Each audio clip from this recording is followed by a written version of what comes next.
Topic of today, improve your memory with sugar. Welcome to the Restorative Longevity Podcast, where we share how to increase your quality of life while also increasing your longevity. Now let's welcome our host, Jimmy Yen, also known as the AccuSensei. Jimmy is a licensed acupuncturist, herbalist, nutritionist, and restorative longevity expert dedicated to guiding you on your journey to vibrant health and lasting wellness. Improve your memory with sugar. Yes, you're like, what? What do you mean? So it's Christmas, I can eat more sugar and it's going to help my memory? Well, yes and no, okay? But here is the point of this podcast. So sugar can help your memory, right? Why? Because sugar is needed for your body to produce an amino acid called glutamate. Glutamate is what helps you improve your memory. So, but the sugar is, without sugar, you can't get glutamate. So you need sugar to get glutamate, and which will help you improve your memory. Okay. So does that mean you should go out and just start eating candies, cookies, and, Santa's cookies and brownies? No. We'll get into that. When I say sugar, I'm more referring to glucose. And when I'm saying glucose, I'm talking about carbohydrates. So yes, carbohydrates will help you improve your memory, but which one specifically, that's for another topic. But today, I'm gonna talk about how sugar, carbohydrates, improves your memory, okay? So, refresher, for those of y'all who are following me on these podcasts and you've watched the previous podcast, we're talking about neurotransmitters. Neurotransmitters are chemical messengers that our nerves need in order to communicate with each other. Right? The nerves don't actually touch each other. They're actually called a synaptic junction. They're just a little space in between, and they send these little messengers that go, pew, they jump from one to the other side, right? Actually, they float. So they go from one nerve ending to another ending, and that's how they communicate, right? And so those chemical messengers are called neurotransmitters. So we've talked about a couple of neurotransmitters. So I'm talking about memory. You probably remember one of the neurotransmitters, very common, is serotonin. Serotonin is involved in memory. Today, I'm going to talk about another amino acid that is related to memory. All right. So glutamate. If you imagine, it's college football. If those of y'all who watch college football or NFL or any type of game. And here in the US, what do we commonly do? We get some pizza. Get together and we eat some pizza. So what if you're in a room and you don't you didn't buy pizza. Someone walks into the room with pizza, right? And you smell it. And that smell stimulates your brain to think, oh, maybe I should get some pizza. Maybe I should go buy some pizza, right? And then, so that's immediately happens. Now, how fast, how long does it take you to make that decision, to make that thought? Maybe I should get some pizza. It's seconds, right? But then another gear kicks in. Something else kicks in. You're like, oh, but pizza has dairy and it makes me all gassy and bloaty and I feel terrible afterwards when I eat dairy. So then you have like another side of your brain saying, oh, maybe I should not go buy the pizza. But then you keep on smelling the pizza and you're like, man, that smells so good. And you're like, man, it's worth the suffering, right? So you got this angel and devil in your head playing, I should do it, I shouldn't do it. I should do it, I shouldn't do it. It's almost like the yin and yang, or yin and yang, right? In Chinese, we call it yin and yang, to both sides of the coin, two sides of the coin. One's telling you to take action, one's telling you, no, don't do it, right? Now, how fast does all of that happen in your brain? Does it take minutes? Does it take, hours, weeks? No, it's seconds. That's how fast your brains could communicate. If your brain's not firing on all cylinders, there could be a problem with your glutamate, right? So that whole scenario of doing the pizza, right? What does that tell us, right? That tells us our brain possesses neurotransmitters, right, to achieve different goals. We have neurotransmitters to say, take action. We have neurotransmitters in our brain to say, no, stop, red light, right? So what does that mean?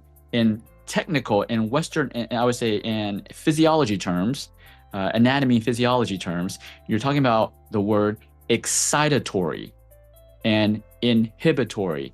Excitatory is like excite, right?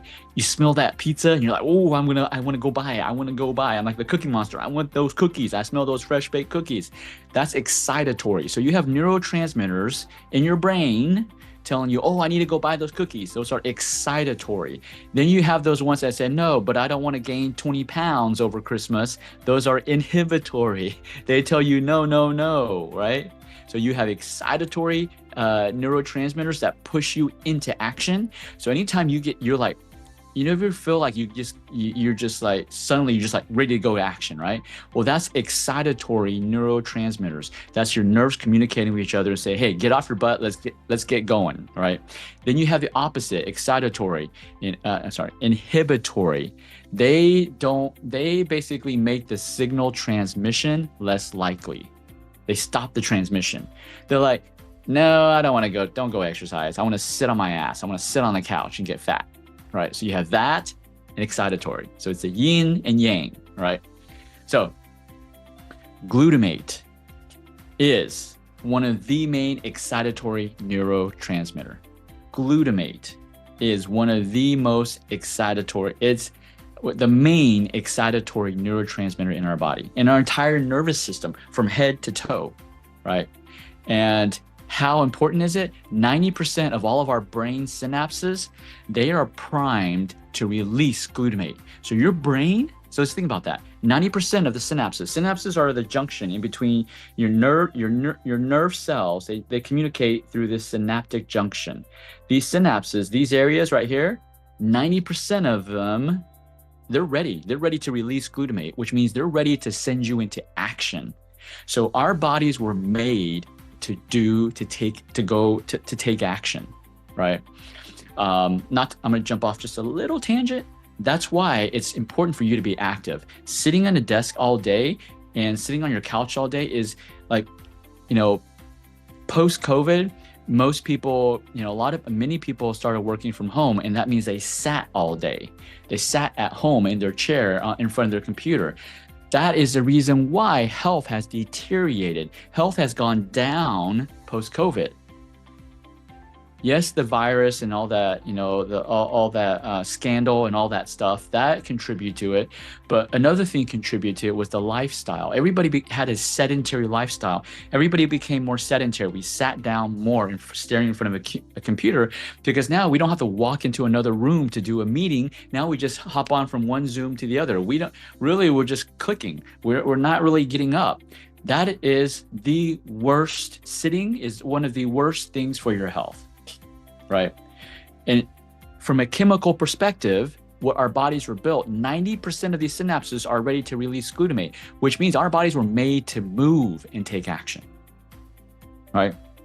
And like I said earlier on, glutamate, this excitatory neurotransmitter, also assists in your learning, your ability to learn and your ability to remember, your memory, right? So it's your memory. Now, we now know glutamate is the excitatory. It gets us off our butt and get working. We have the yin, the yang. This is the yang, and there's the yin, the yin and the yang. I'll say in a Texan accent. Yang is the glutamate. The yin is the counter. So we have something that excites us. We need something that inhibits us to balance us out. What's the neurotransmitter that inhibits us? It's called GABA. The scientific term, gamma aminobutyric acid. We can say GABA for short, okay? So we have glutamate excites us, glutamate excites us, and GABA to calm us down, right?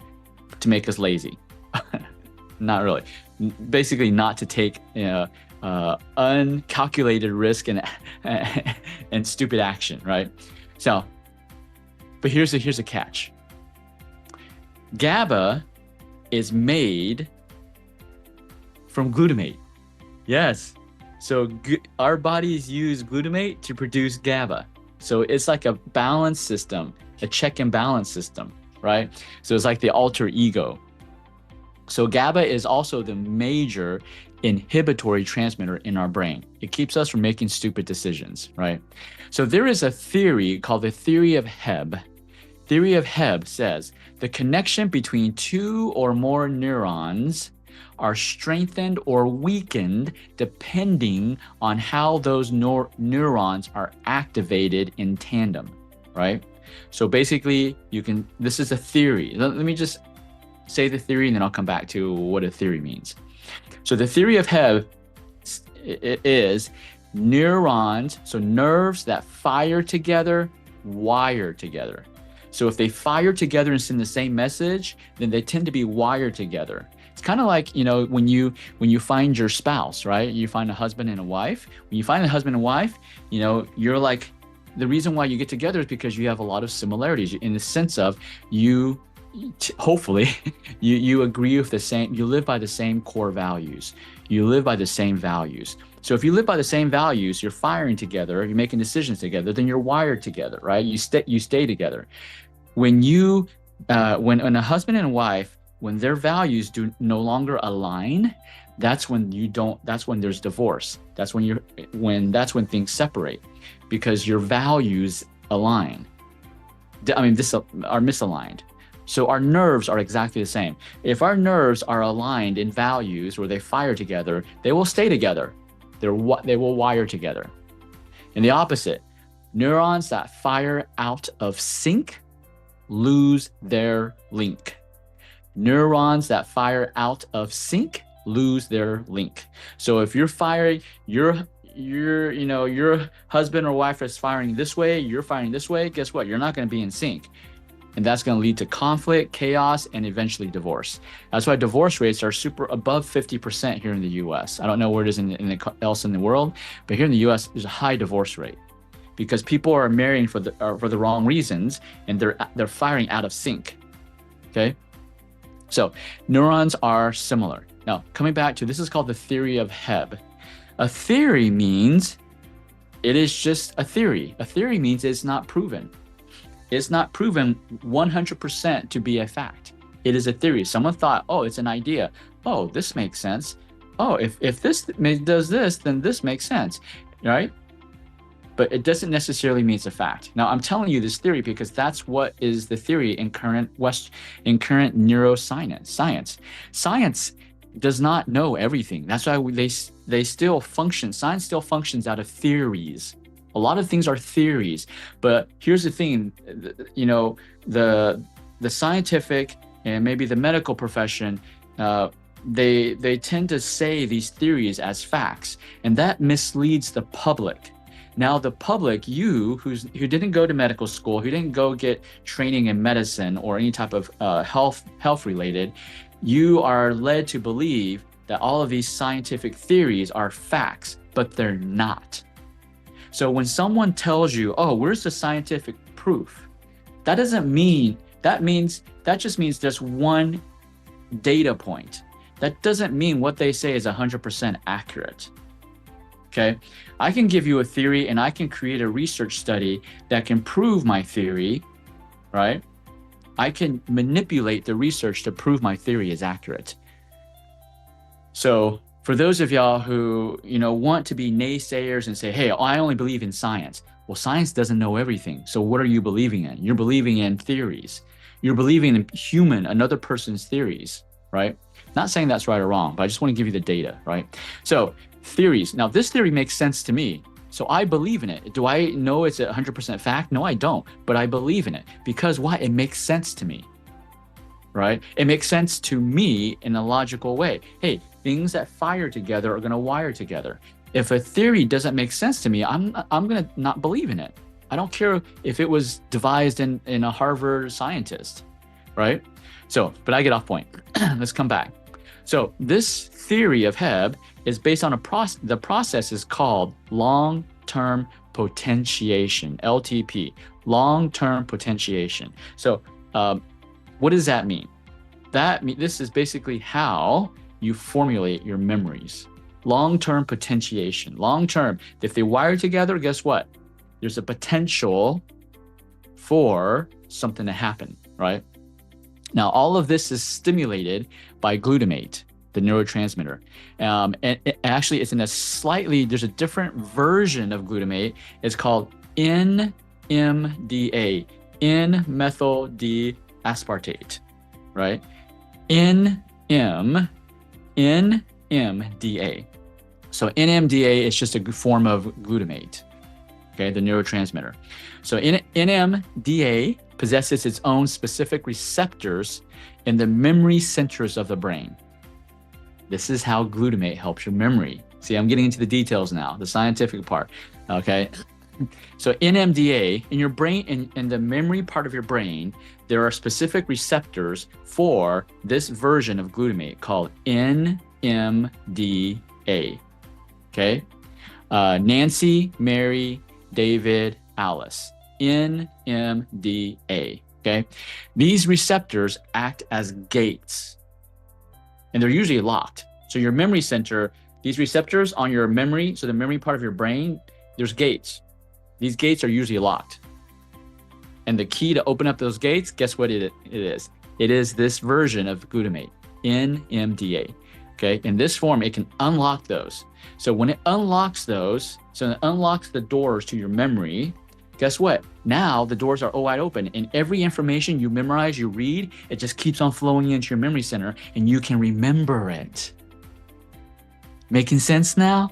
So see, when the gates open, like you may be studying, like let's say you're studying for college, you're studying for work, you're studying for a test, you're studying to learn, you're studying this from me, learning from me, you're trying to learn all this, but you forget it. It could be because your memory center, the gates are closed, and you don't have enough keys to open up the gates to allow information to go into your memory center.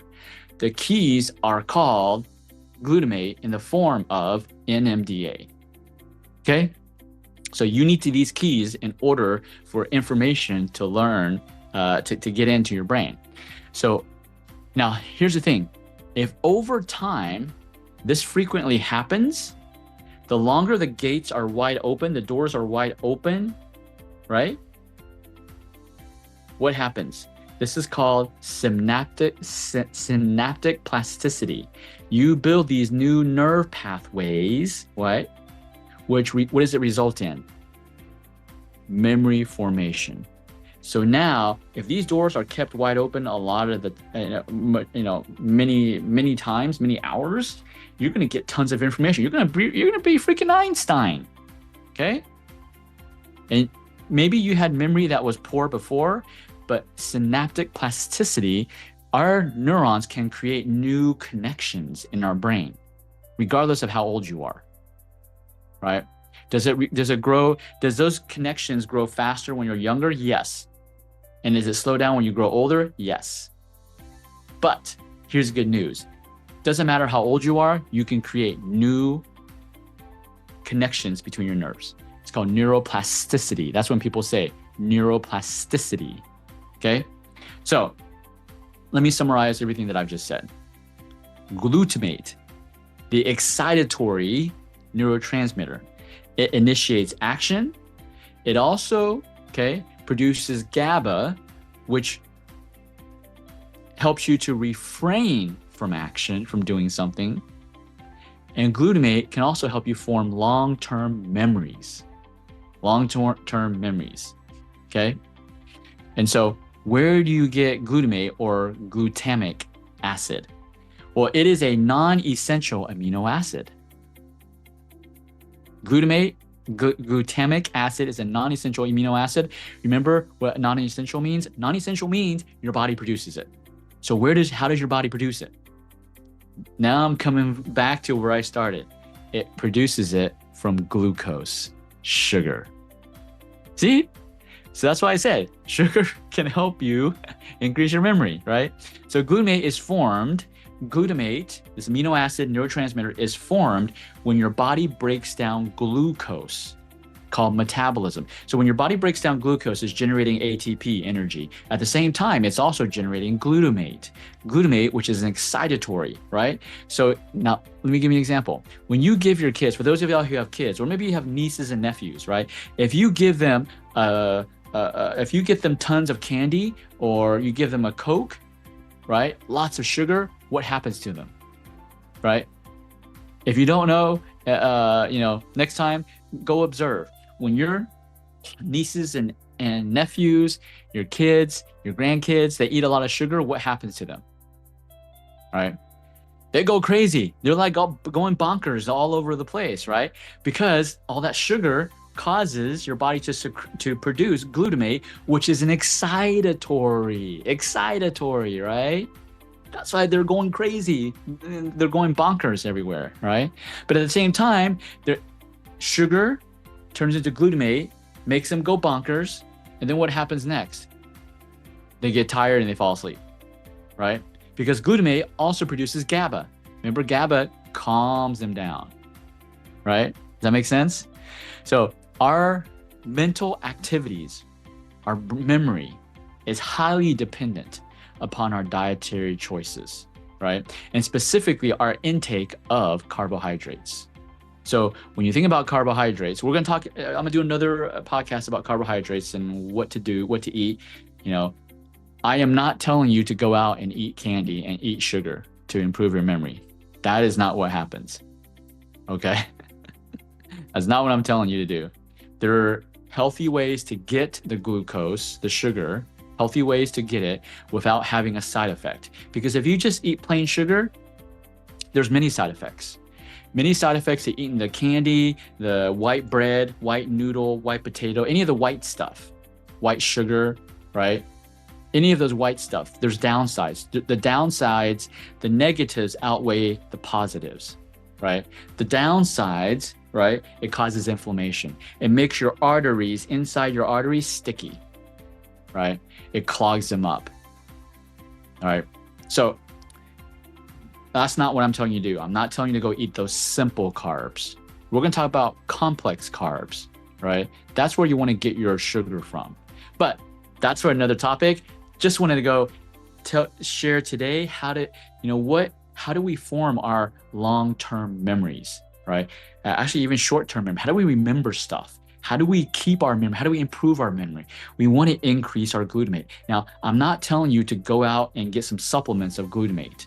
That is not what I'm telling you, okay? Temporarily, could you do that? Yes, you could do that, but that's not the solution, right? Our brain function is highly dependent upon our dietary intake. Now, I'm a foodie. I know I love to eat food, but I'm not going to sacrifice my brain, right? And eat junk every day just because I love food. I'm not going to sacrifice. So if you're like, man, I'm going to go eat. Okay, Jimmy said, sugar gives me glutamate, which makes me smart, which makes me remember things, right? No, that's not what I'm saying. Right.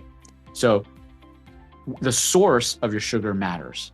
And if you don't do it right, if you don't eat the right source to get your glucose, to turn to glutamate, you are going to develop Alzheimer's disease, right? You're going to get dementia. You're going to lose your brain. You're going to lose your mind.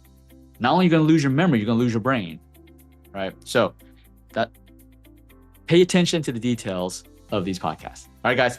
Hopefully this was beneficial for you.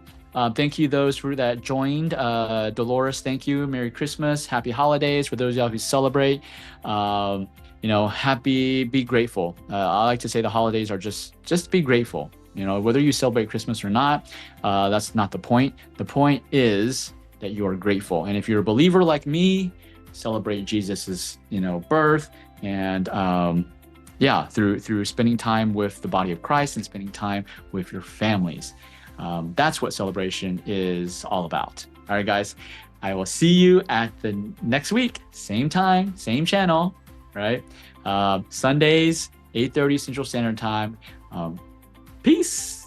This episode is sponsored by Achieve Integrative Health, the #1 acupuncture clinic in the US. We're grateful for their support in helping us bring you the Restorative Longevity Podcast.